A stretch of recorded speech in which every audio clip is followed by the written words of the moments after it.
Hello and okay, let's go. Welcome to RhinoCAM. I am going to be walking you through our online PDF tutorials that are available on the Making It GSAP website in a sort of multi-part, step-by-step video to help you get through the walkthrough. A couple of clarifications on the way because they're always needed. So the first thing that you should do is go to the GSAP website. In the Making a GSAP page under a CNC tab, which I won't bother to go to, but you'll find in required training that there are two links to certification PDFs. You'll need to do both of them to be certified for the CNC.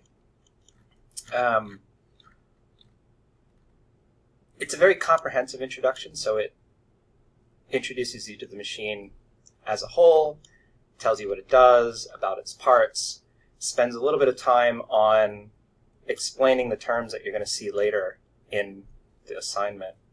And then eventually gets into the actual operation of setting things up in Rhino and getting it cut.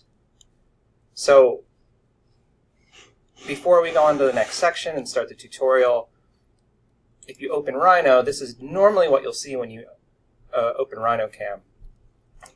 The way that we operate in RhinoCAM, we don't need all these windows. So RhinoCAM is a plugin that runs on top of Rhino. It's not a separate program. It doesn't really even operate in a separate window like Grasshopper does. RhinoCAM just controls geometry that you have in Rhino already and puts previews on top of it. More importantly, RhinoCAM does not save as its own file type. So you'll need to save your Rhino files, which will have the RhinoCAM data saved inside them. You will not be able to tell by the file type or name or appearance or anything if it's not open if it has your RhinoCAM data in it. So manage that how you will. We don't really use this tool window, so I leave it closed. And one thing that you might have to click, if you don't see it already, is that you always want to be on mill mode here, not turn. It's another machining operation that we don't use. Finally, and this is a GSAP local problem, but if you're having problems with the license of RhinoCAM and it's telling you that you can't post or you can't save,